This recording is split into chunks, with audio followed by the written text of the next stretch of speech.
aja 93% masyarakat sudah percaya bahwa Jokowi itu dokumen atau ijazahnya itu palsu. Pasti suasana kebatinan masyarakat juga kebaca sama wakil rakyat dong. Sehingga ketika kita datangi, mereka tuh bingung mau bagaimana. Alhamdulillahnya, Dr. Tifa, ketika pulang, tadi kan saya naik lift ya, saya ketemu dengan Wakil Komisi 1 Pak Sukamta yang tadi disebut. Ini memang kalau sudah dan ada informasi bagus banget dari Pak Sukamta yang nanti akan berkesesuaian. Silakan Dok, jawab pertanyaan pertama, kesan terhadap PKS, dan nanti tiganya silakan jawab juga. Ya, ini bridging moment nanti karena kita mau bicara luar biasa nih, 4 benua ya, kita akan 4 benua, 3 benua, kita akan bicara 3 benua nanti, dan itu adalah sebuah momen pembuka untuk Gibran's Black Paper. Makanya nih saya jelaskan dulu ya. Pertama saya akan sampaikan kunjungan ke fraksi Keadilan Sejahtera. Ini hari istimewa ya, tanggal 30 September 2025. Ya. Tepat G30 PKI. Ya.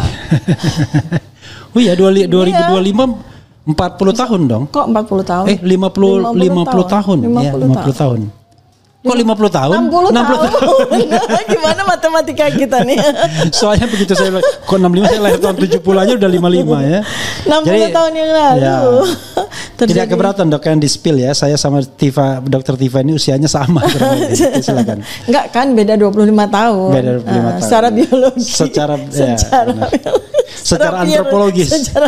Secara appearance ya. Oke, silakan. Jadi tadi sebetulnya kan semua adalah jalannya Allah ya. Karena begini, saya mau sampaikan berlawanan dengan pendapat banyak orang. Banyak orang berpendapat bahwa kami sering bersurat ke komisi-komisi, kami juga sering bersurat ke fraksi-fraksi. Kemudian pernyataan-pernyataan mereka, spill mereka tentang ijazahnya Joko Widodo, terutama Habibur Rahman yang ketua Komisi 3 gitu ya.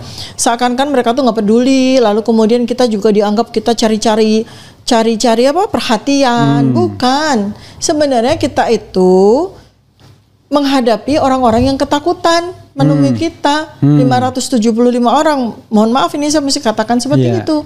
Karena sebetulnya kan mereka itu adalah wakil rakyat yang memang kewajibannya adalah menemui kita, rakyat yang ingin menyampaikan sesuatu, ingin mendapatkan perlindungan atas sesuatu, ingin mengadu sesuatu, ingin menyampaikan aspirasi sesuatu, kan seperti itu ya. Jadi kepada mereka lah setiap orang, setiap warga negara Indonesia itu berhak untuk anytime kita bisa bertemu dengan mereka. Nah, selama 5 bulan, persis 5 bulan, sejak 30 April 2025, ketika Joko Widodo melaporkan kami, melaporkan kami ke Polda Metro Jaya. 30 itu ya, 30 April. Sekarang kan Mei, Juni, Juli, Agustus, September, 5 months. Ya, tepat 5 bulan di tanggal 30. Berarti tanggal 30 itu emang benar-benar sakral ya. Mudah-mudahan nanti terjadi sesuatu di tanggal 30 Oktober. Sesuatu yang membahagiakan kita ya, dan monumental juga. Jadi hari ini setelah kami bersurat, setelah kami sampaikan melalui lobby dan sebagainya, finally dari sekian banyak fraksi yang kami surati, dari sekian banyak komisi yang kami surati dan kami datangi, fraksi Keadilan Sejahtera yang membuka pintu. Nah, sebetulnya juga ada ini juga karena ada ordal.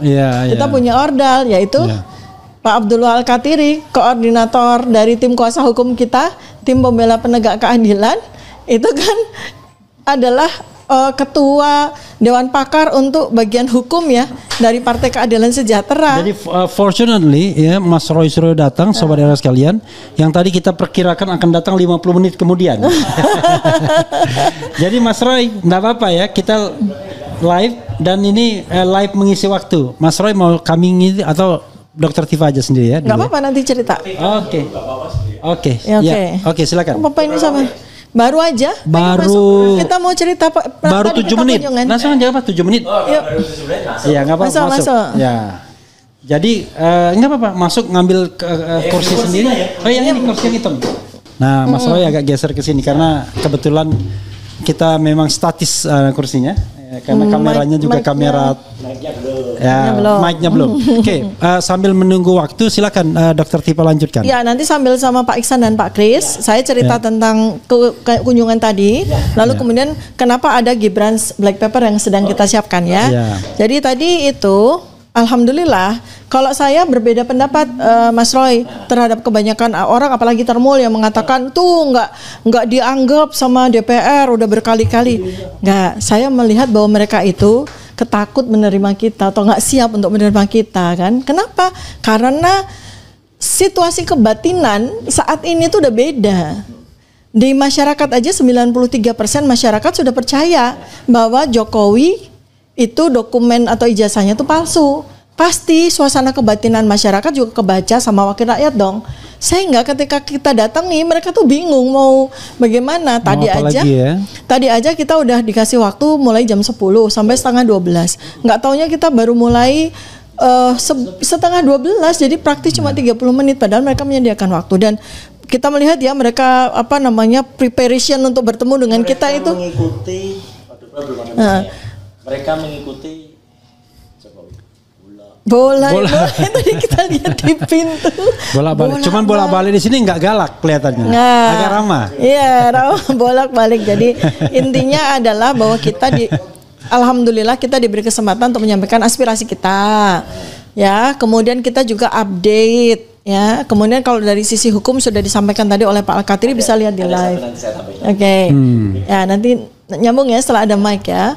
Kemudian ya intinya itu, dan kemudian juga kami tadi ketemu dengan dari fraksi Keadilan Sejahtera tadi menghadirkan wakil dari Komisi 3. Nasir Jamil. Ya, Pak Nasir Jamil. Ini periode kelima dia di DPR. Udah veteran banget. Sejak tahun 2004 dia. Berarti SD, SMP, SMA, kuliah di situ ya. Iya. Terus yang satu lagi yang kita juga sedang surati dan akan dicari waktu RDPU adalah Komisi 10. Tadi Ibu siapa namanya tadi? Ibu Lydia ya. Jadi besar harapan kami nanti dalam waktu dekat kita bisa RDPU ke Komisi 3 dan kepada Komisi 10.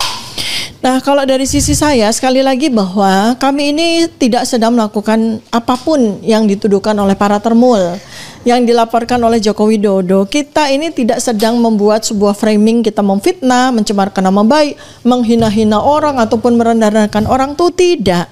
Kita bekerja secara profesional sebagai akademisi, sebagai peneliti, dan ini harus kita sampaikan ke DPR. Karena DPR itu kan bagian dari kita, bukan bagian dari Jokowi gitu kan, supaya mereka tuh benar-benar tahu. Dan selama ini juga mereka kan belum pernah mendengar benar-benar dari kita, dari mulut kita sendiri, cuma dengar dari medsos, dengar dari TV gitu kan. Jadi apa yang sebetulnya sedang kita perjuangkan itu adalah martabat negara yang sedang kita perjuangkan. Kepercayaan publik pada institusi ya, institusi politik. Kayak naik kereta gitu. Boncengan. Kereta kuda putih. Iya. Ini Jogja Solo kuda putih itu dulu. Kuda putih ganti Pramek. Kuda putih Jogja Solo. Sering berhenti di Lempuyangan dulu. Nah, itu berarti kelas ekonomi kalau Lempuyangan. Iya, memang loh. Kita adanya cuma kelas ekonomi. Itu belum akan berdiri dulu kuda putih ya. Iya, pertama kali. Tapi kalau di stasiun Tugu bisnis dulu. Dulu belum ada eksekutif, dulu adanya bisnis. Namanya Senja Utama. Cuma itu doang itu. Terus ada kereta yang bagus tuh namanya Bima. Biru Malam. Singkatannya Bima. Sampai ada lagunya. Ada. Terus dulu ada kereta bagus tuh dari Solo. Kereta Kuset, kereta tidur. Kereta tidur ya. Senja Utama tapi di Solo itu ada tidur. Ini ngomongin kereta apa ngomongin jasa? Itu nampak kalau ini kita Jogja asli. Ngerti banget. Nah, tadi saya mumpung udah ada mikrofon. Jadi tadi itu Pak Refli dan semua pemirsa RA Channel betul sekali yang Tapi bentar Mas Roy, biar Mas Roy tidak kehilangan konteks. Saya tadi nanya 4 hal. Satu, tanggapan terhadap penerimaan fraksi PKS. Dua, what's next terhadap fraksi lainnya atau institusi lainnya. Yang ketiga, white paper, Jokowi's white paper mau diapakan. Dan saya dengar-dengar ada Gibran's Black Paper. Itu 4 pertanyaan itu. Silakan. Saya nyambung aja. Tadi Dr. Tifa mengatakan alhamdulillah kami diterima baik sekali. Jadi tadi saat Dr. Tifa belum naik ya, saya ngobrol sudah cukup panjang dengan ketua fraksi ya. Jadi ketua fraksi Pak beliau dulu di Komisi 1, sekarang di Komisi 4 ya, gitu. Jadi artinya kawan lama ya, kawan lama. Jadi kita ngobrol ya gitu, dan kemudian setelah itu beliau menyampaikan, tadinya kita di ruang kecil, tapi karena nggak cukup ya. Kirain cuma seberapa orang ya, gitu 3 atau 4 orang, ternyata kita geruduk. Ber-15 geruduk. Akhirnya kita di ruang fraksi, di ruang meeting fraksi yang besar banget. Jadi akhirnya kita masuk dan kita ada, karena beliau lihat kita tujuannya ke Komisi 10 dan Komisi 3. Maka tadi dari Komisi 3 sudah disampaikan tadi Pak Nasir Jamil. Kemudian dari Komisi 10 Bu Lydia. Oke. Alhamdulillahnya Dr. Tifa ketika pulang, tadi kan saya naik lift ya. Nah, saya ketemu dengan Wakil Komisi 1 Pak Sukamta yang tadi disebut. Ini memang kalau sudah dan ada informasi bagus banget dari Pak Sukamta yang nanti akan berkesesuaian. Pak Sukamta itu siapa? Pak Sukamta itu anggota DPR fraksi PKS Komisi 1. Komisi 1 yang memang kita juga jadwalkan. Akhirnya kita ketemu, tapi tadi kebetulan beliau harus memimpin rapat. Ya gitu. Jadi akhirnya saya ketemunya di lift. Gitu. Komisi 1 tuh relevan dengan bahasan kita sekarang. Iya. Yang nanti kita mau karena luar negeri dia. Dan apa yang disampaikan itu nanti akan berkesesuaian dengan nanti yang mau kita konfirmasikan ke Pak Iksan Katonde ya. Karena informasi dari Pak Sukamta bahwa Gibran itu di Australia beliau mendengar banyak laporan Komisi 1. Jadi secara terpisah sebenarnya teman-teman tuh juga sudah coba tanya-tanya. Investigasi juga mereka. Jadi ternyata Gibran tuh nanti akan, jadi hanya ada 2 kemungkinan. Dia tuh sitting student atau visiting student. Itu. Jadi search. Bukan di UTS loh. Betul, di insert. Jadi bagus banget tadi. Saya cukup panjang tadi ngobrol dengan Pak Kamta. Nanti kita soal insert, soal UTS itu nanti kita kalau udah Pak Iksan udah hadir ya. Jadi artinya ya itulah hari tadi itu coba kalau enggak ada petunjuk ya dari Allah. Kok bisa saya ketemu dengan Pak Kamta tuh di lift? Ya kan gitu tuh. Jadi di lift beliau mau naik, saya mau turun gitu kan. Kendaraan saya di basement, beliau mau naik ke lantai 3. Kami ketemunya di lantai 1. Jadi itu tambahan saya. Dr. Tifa. Silakan lanjut. Silakan lanjutkan luar biasa. Dengan yang lainnya kalau mau. Hari ini kan 60 tahun yang lalu terjadi sebuah peristiwa luar biasa, dan hari ini 60 tahun kemudian ada peristiwa luar biasa banyak sekali di ruangan Komisi Fraksi Keadilan Sejahtera. Nah, intinya adalah ya tadi saya sampaikan update karena mereka mungkin juga dengar kita juga dari medsos, dari TV, jadi nggak dengar sama sekali dari kita, maka ini adalah kesempatan yang diberikan Allah kepada kita. Jadi saya sampaikan sekali lagi bahwa kita ini tidak melakukan apapun yang disebut sebagai pencemaran nama baik, sebagai fitnah. Kita ini benar-benar sedang menegakkan marwah martabat negara supaya negara ini tidak kemudian tersandera bahkan terhitamkan gitu ya. Soalnya Dok, kalau fitnah itu kejam. Tapi kalau fitness kecim. Jangan rencana mau nge-gym ya, Biar gak terlalu tegang itu pemirsa RH Channel tuh supaya saya mau cari lagi yang jadi kelam gitu apa gitu. Iya itu ada kelam. Itu sih rasa lezat, bukan rasa cemas. Rasa cemas. Hidup berat. Dunia gelap. Fufu fafa makzulin saja. Terus. Dan kalau bicara fufu fafa maksulin aja, nanti fufu fafa itu biar kembali ke, kan dulu katanya bapaknya, wah anak saya itu bisnis, gitu. Dia udah bisnis martabak kok gitu, tapi bangkrut sudah, terus bisnis apa lagi? Kota Barat ya, Markobar, kita martabak Kota Barat. Terus dulu ada bikin apa ya itu, ada keripik, ada apa gitu. Saya ngusulkan nanti dia bisnis FFC. Mangkokku. Fufu Fafa Chicken.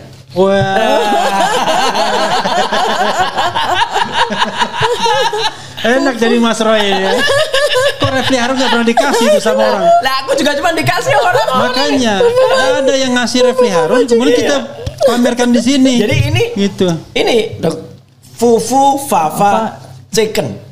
Luar biasa. FFC. Ya ini jadi kembali bisnisin aja lah kalau sudah dimaksudkan nanti. Nah jangan-jangan itu malah harus bayar sama Mas Roy itu anunya royalti. Oh iya.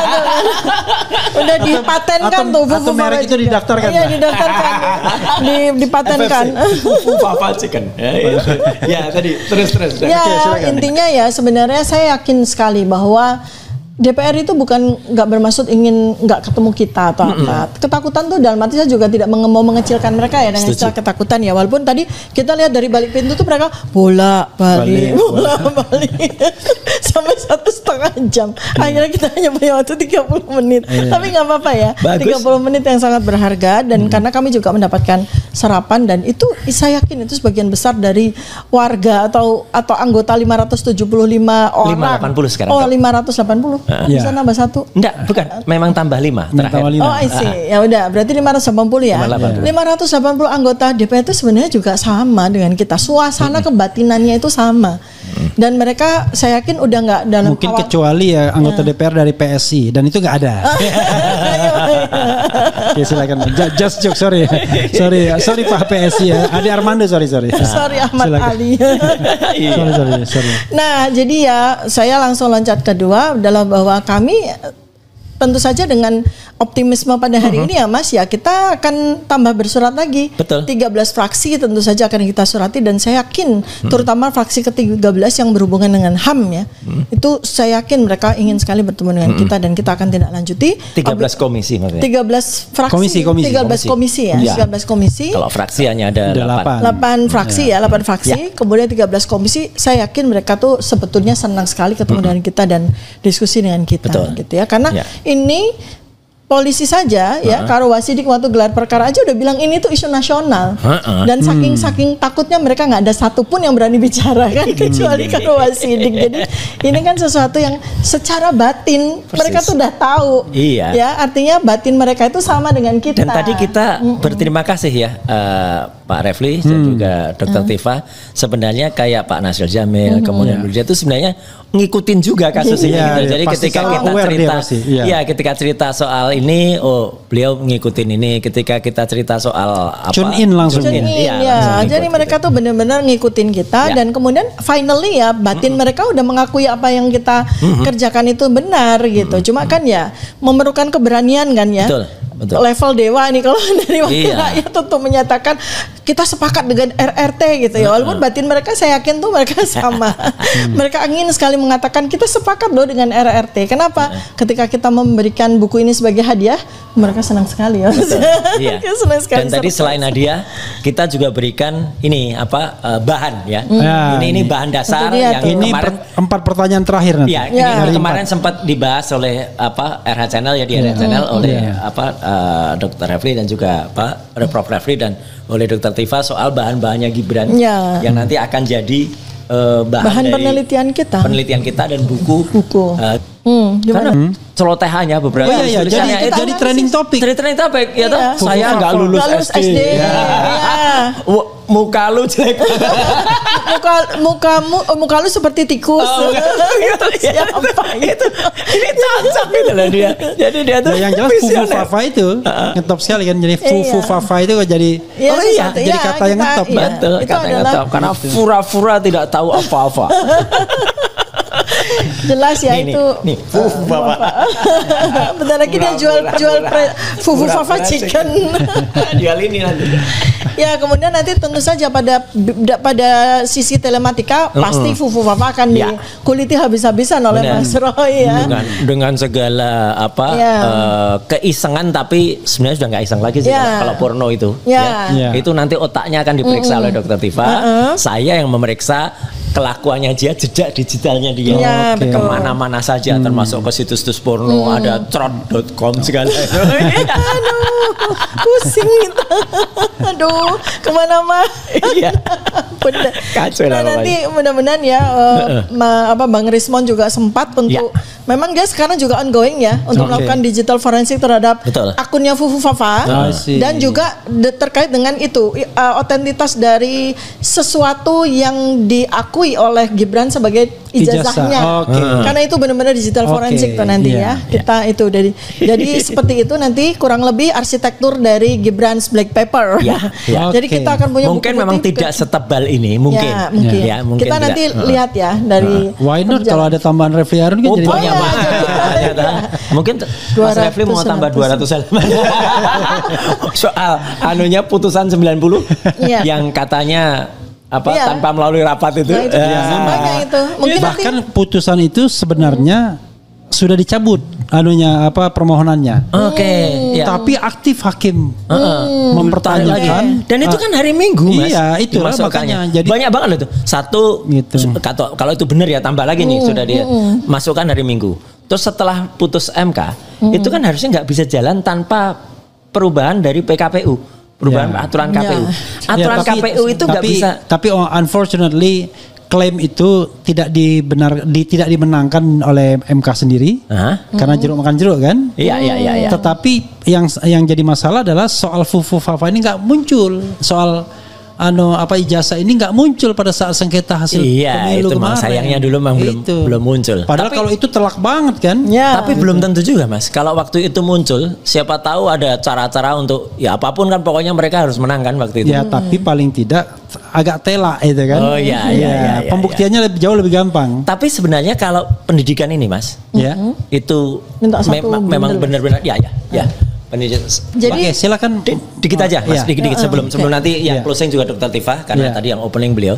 Jadi nanti sebagai closing dan sekaligus biar ngeri-ngeri sedap ya. Saya yakin bahwa apa yang nanti akan kita ungkap dengan surat keterangan yang abal-abal ini yang udah pernah ditayangkan di Era Channel itu adalah itu sekaligus tidak hanya membongkar pasal 169 Undang-Undang Pemilu huruf R tapi juga huruf Q. Kenapa? Karena Mas nanti tolong dianalisis Mas Refli ya. Karena begitu ini dibongkar, maka kan dia cacat, dia tidak jadi karena memenuhi syarat untuk kepala daerah. Padahal kan 169 huruf Q itu syaratnya berusia 40 tahun.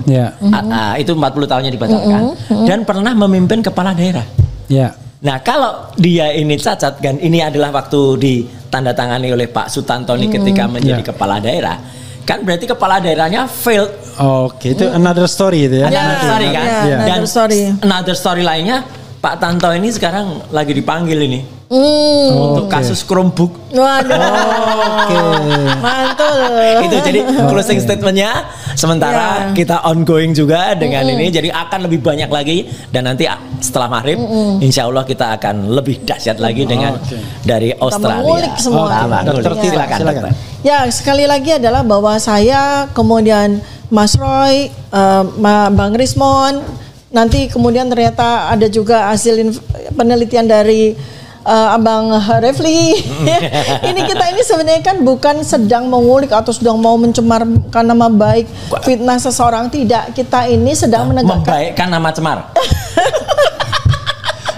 Enggak juga ya. Kita mempertegas kecemaran dari dua buah nama. Ya sebenarnya kan integritas. Ini integritas kita bukan integritas personal, integritas bangsa gitu ya.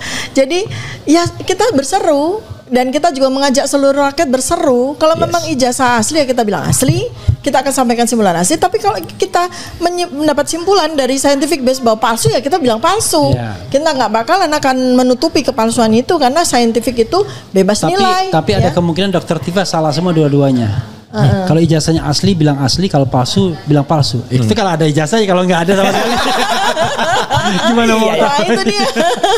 Itu dia ya closing statement saya. Sekali lagi tidak ada siapapun yang bisa menghentikan ketika langit sudah ketika langit sudah membuka, kemudian ketika nurani kita sebagai akademisi, sebagai ilmuwan itu sudah menjawab respon apa yang diperintahkan langit, ya mohon maaf, kita akan terus kapan kita berhenti ya atas izin Allah kita berjalan, atas izin Allah juga kita berhenti gitu ya.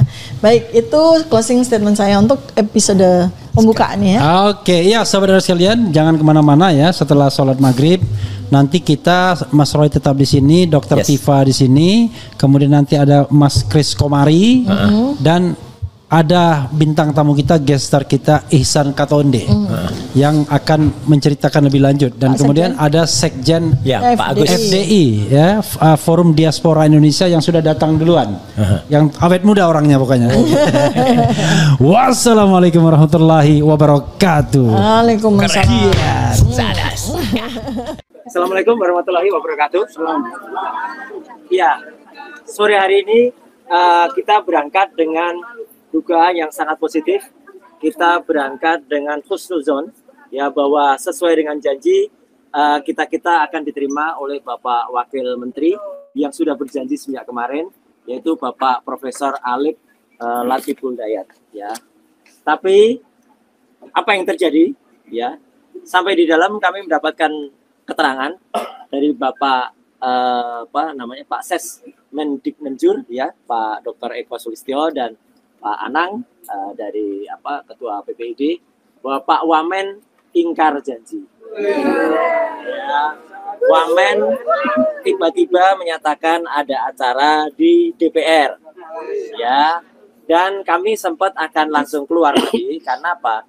Pernyataan yang ada pada Pak Dr. Eko Sulistyo dan juga Eko Susanto, maaf, makasih Mas Michael, dan Pak Anang PPID sama persis dengan pernyataan yang dulu pernah kami terima. Tapi ada hal yang sangat menarik.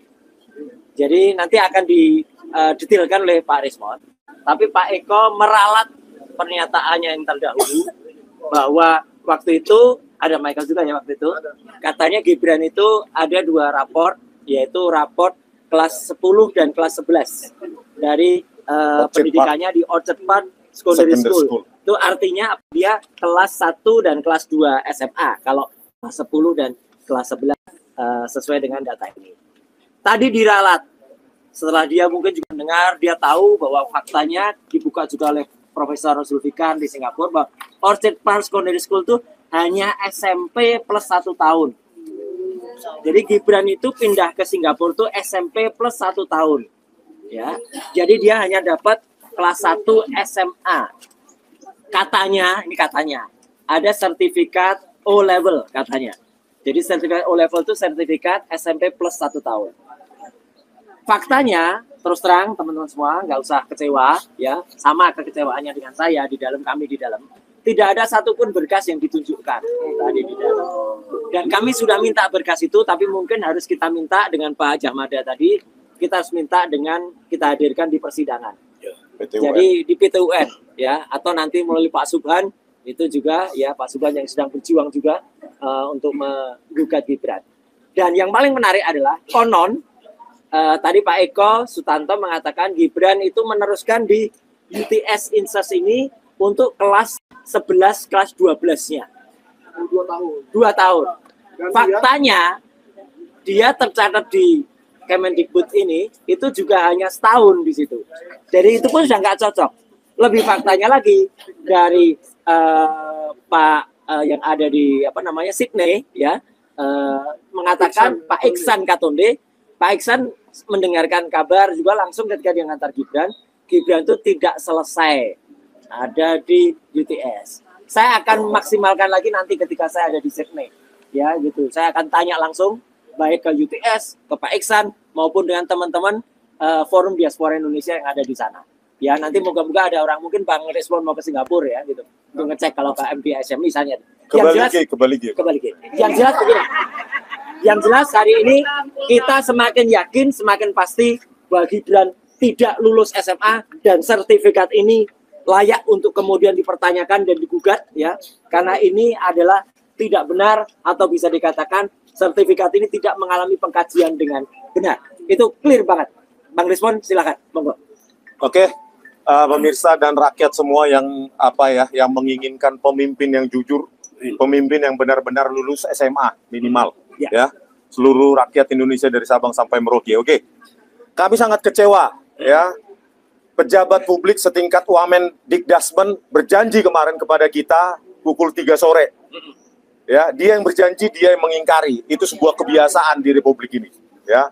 Oleh karena itu kita menanti sampai besok ya, jawaban ya atau tidak, bersedia atau tidak untuk menerima kami. Kalau tidak bersedia, apa jawabannya? Kalau bersedia kapan? Jadi kami tunggu ya kepada Wamendikdasmen Profesor Alif.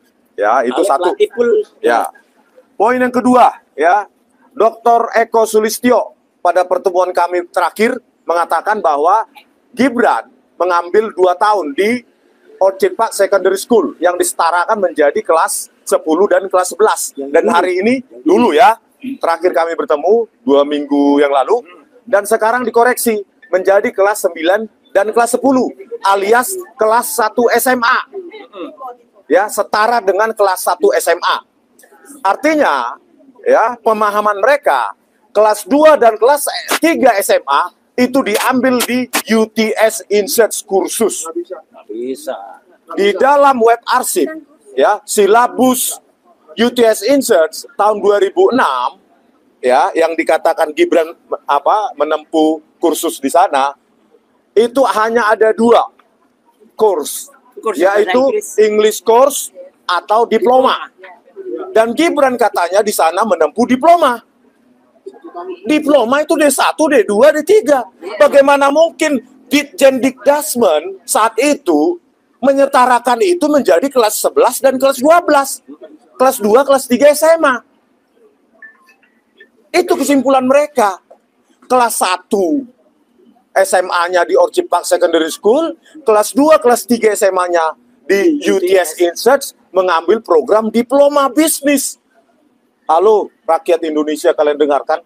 Bagaimana manipulasi dokumen itu udah sebuah kebiasaan di Republik ini, khususnya di zaman pemerintahan Joko Widodo. Ya, selanjutnya kita lihat di sini. Saya tanyakan tadi. Ya, ini langsung ditanyakan. Ya, langsung.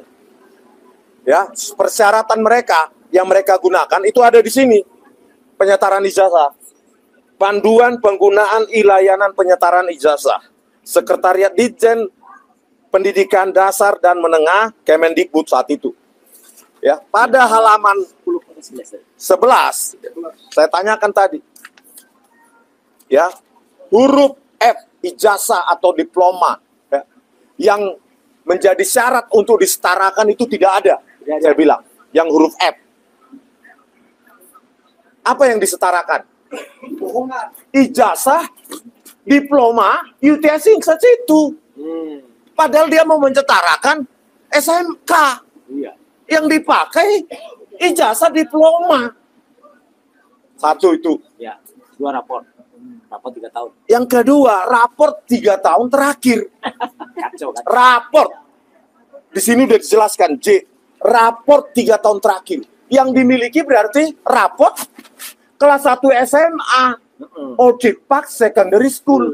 2 rapor yang lain mana? Dari diploma. UTS Insights. Coba bayangkan.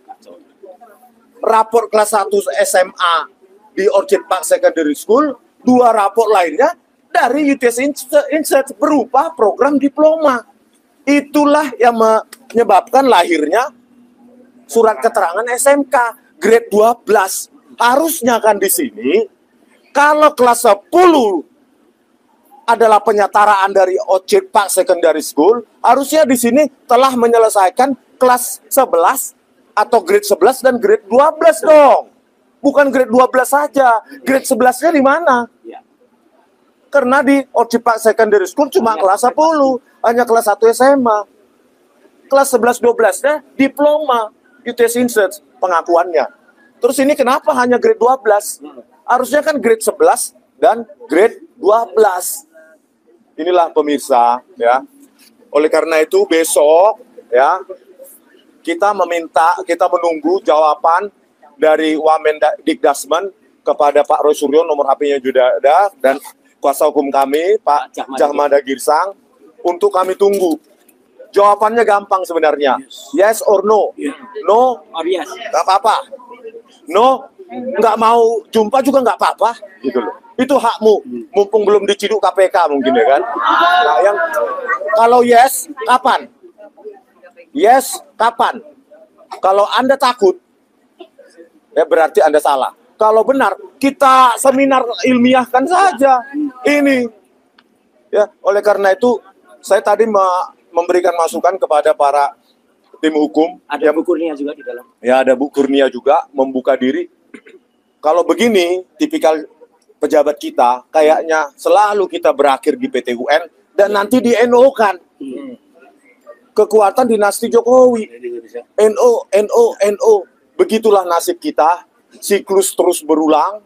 Ya, rakyat diombang-ambingkan sehingga nanti ini redup, rakyat bosan dan Gibran tetap capres 2029. Rela nggak? Ya, oleh karena itu Mbak Benu mana? Mbak Benu.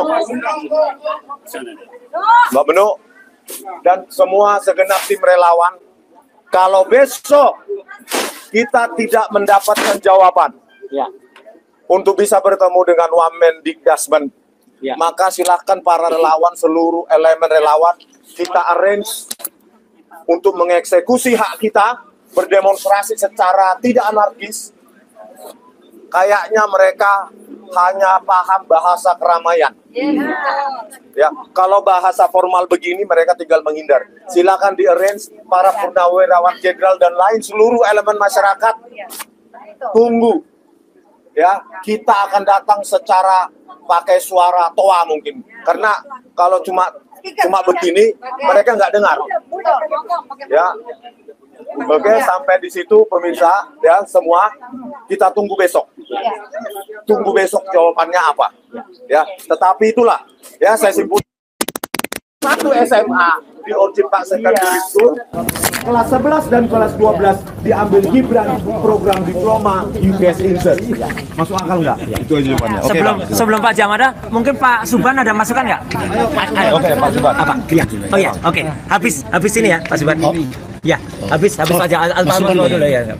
Kesalahan ini. Ya. Ini penggugat 125 triliun. Bisa kita buka di TUN. Ya, siap. Menggunakan Undang-Undang Administrasi Pemerintahan. Ya. Pasal 77. Namanya keberatan. Dan ini akan saya lakukan. Siap. Oke. Saya butuh untuk bukti karena ya. Jadi ini saya akan melakukan ke TUN. Baik. Koordinasi dengan tim hukum. Ya, boleh. Oke, makasih Pak Subhan. Pak Jamada, silakan lanjut. Makasih Pak Subhan. Oke. Ya. Baik, saya lanjutkan ya. Ya. Saya bilang sahabat-sahabat lah semua ini yang setia sama kita selalu Mas Roy. Siap. Jurnalis ini. Saya kepentingan untuk hadir di gedung ini, gedung milik rakyat ini, tentu saya membawa jurus hukum. Nah. Ya, jurus hukumnya apa? Kita membicarakan soal pendidikan ini. Mulai dari dasar, menengah, sampai tingkat tinggi di negeri ini. Jangan lupa, kita tidak pernah menyinggung undang-undangnya. Kali ini saya akan sampaikan undang-undangnya. Bahwa sesungguhnya undang-undang yang menaungi sistem pendidikan dasar, menengah, sampai tingkat tinggi, itu sanksi pidananya berat loh. Oke. Oleh sebab itu saya bertanggung jawab selaku advokat memberikan penjelasan ini kepada seluruh rakyat Indonesia, ke seluruh stakeholder, ke seluruh yang terlibat, bahkan yang melibatkan diri, bahkan yang terpaksa terlibat atau sudah terlibat di keseluruhan ini. Saya menjelaskan apa itu undang-undangnya. Ada dua. Pertama, Undang-Undang Nomor 20 Tahun 2023. Jelas ya? Itu undang-undang tentang sistem pendidikan nasional, Sisdiknas. Apa yang diatur di situ? Itulah yang mengatur dasar-dasar pendidikan di bangsa dan negara NKRI ini. Diatur baik-baik pasalnya. Lantas hanya baik-baik saja, ada tentu sanksi pidananya. Saya bacakannya biar nggak salah. Untuk Undang-Undang Sistem Pendidikan Nasional itu sanksi pidananya jika menyalahgunakan dana pendidikan. Kita no comment tentang itulah. Oke. Ya, langsung sudah terjadi. Ya. Kedua, memalsukan data. Nah, pendidikan, hukumannya 5 tahun atau denda 500 juta. Waduh. Dendanya katakanlah Zaman sekarang mungkin gitu loh. Tapi penjaranya, ancamannya 5 tahun. Jangan lupa itu. Oke? Itu undang-undang pertama. Undang-undang kedua, sesudah ada undang-undang Sikdiknas nomor 20 tahun 2023 tadi, ada turunannya. Oke. Ini lebih seram. Ya. Disebut Undang-Undang Perguruan Tinggi. Ini khusus mengatur perguruan tinggi.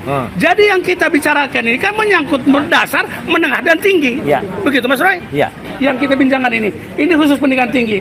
Undang-Undang nomor 12 tahun 2012. Masih tergolong bagus. Masih tergolong baru.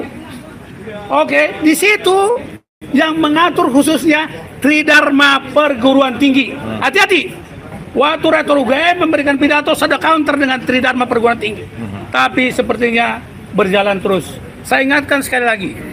Saya advokat kuasa hukum selaku tugas mulia dalam perkara ini, saya mau luruskan secara hukum. Satu, apa Tridharma Perguruan Tinggi? Saya perlu jelaskan Mas Roy. Satu, pendidikan. Ya. Kedua, penelitian. Klien-klien kita ini sedang menangani penelitian modal sendiri. Tidak ada orang besar. Tidak ada bohir. Seharusnya kita bersyukur rakyat ini. Masih ada yang meneliti tentang meneruskan pendidikan di bangsa dan negara ini. Bukan begitu? Saya tidak menghasut ini.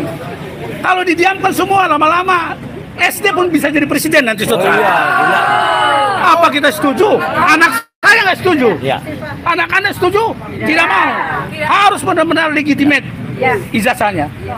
Ketiga, pengabdian masyarakat. Tridharma tadi, pengabdian kepada masyarakat. Hafal saya. Kalau 1, 2 sudah fail, sudah gagal, bagaimana? Kalau itu aku nggak bikin. Bagaimana mengabdi ke masyarakat? Boleh kita ngaku kalau itu enggak. Ya, kalau 1 dan 2 penelitian sudah false, sudah palsu, bagaimana mengabdi? Berarti pengabdiannya juga palsu. Betul. Itu kan matematis banget, jago matematik kiri kasihnya. Oke. Sanksi pidananya, ini yang utama. Tridharma adalah fondasi dan kewajiban utama setiap perguruan tinggi. Sanksi pidana di dalam bab 9 pasal 93. Ini undang-undang ini masih baru, belum direvisi.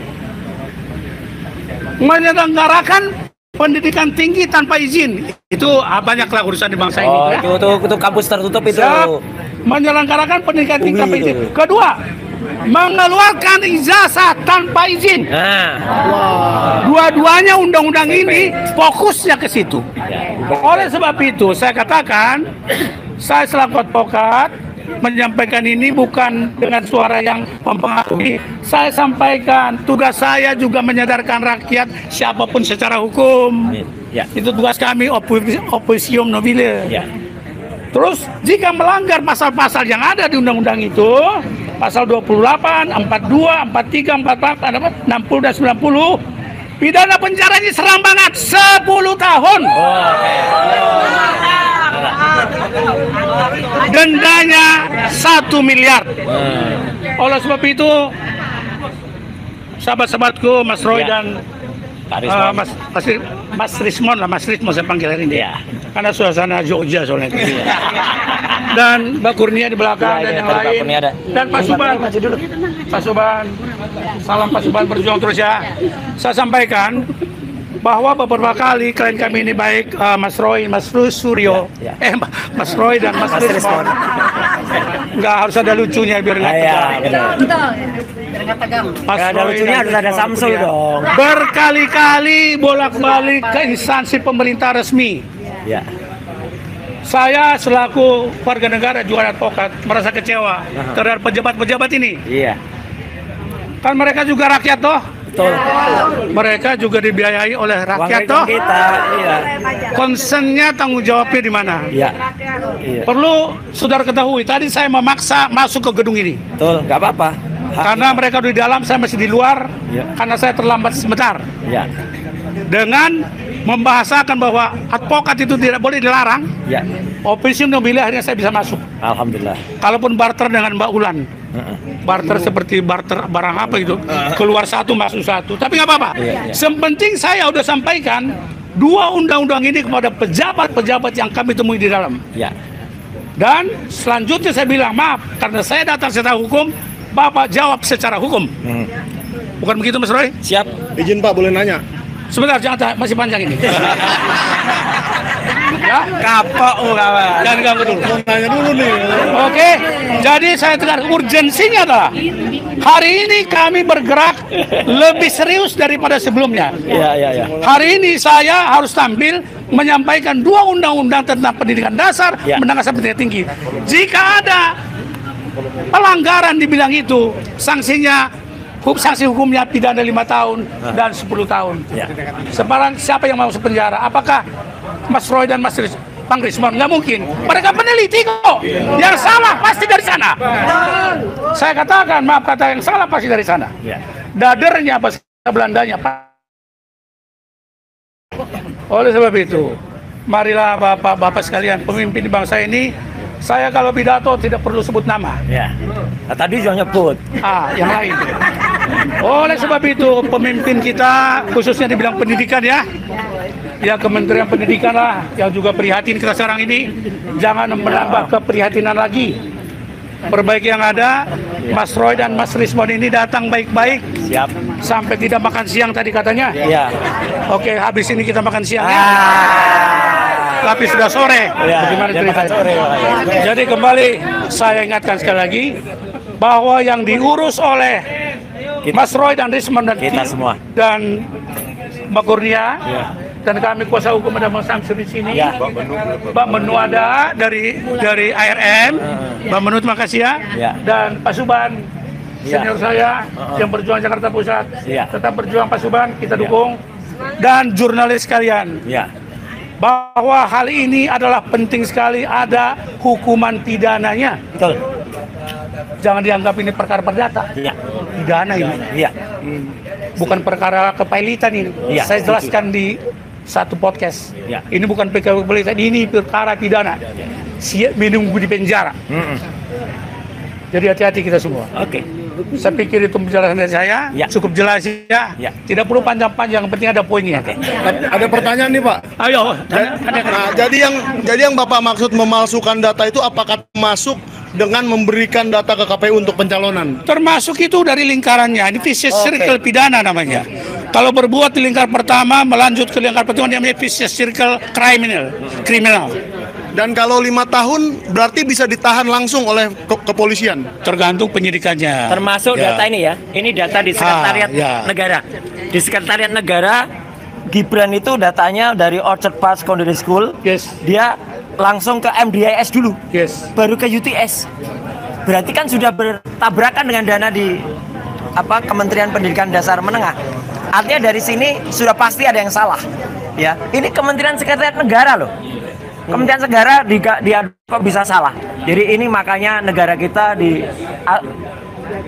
carut marut oleh karena orang ini, ya. Ini Mas Roy, kalau ini pidananya cenderung dibuat palsu. Dibuat palsu. Gitu. Betul. Ada palsu dan dibuat palsu. Ini dibuat palsu. Kalau palsu itu nggak ada menjadi ada. 263 KUP. Kalau dipalsukan ada, tapi ijazah orang lain dibuat ucara si A jadi si B, itu namanya dibuat palsu. Dari dua hal itu sangat benderang sudah terlihat kok di sini. Cuma saya nggak mau menjelaskan. Nanti kita disimpan untuk di pengadilan aja Pak ya. Ya siap. Jadi Bapak siap menghadapi di pengadilan perkara ini? Menghadapi siapa? Ya siapapun yang memalsukan data. Kalau orang saya hadapi, tapi kalau jin setinggi langit nggak mau saya. Nggak ada jin. Gitu ya. Siap semuanya. Bukunya ada tambah? Sudah di mana? Udah. Pak Suban. Pak Suban ada yang mau tambahkan lagi? Opung Suban.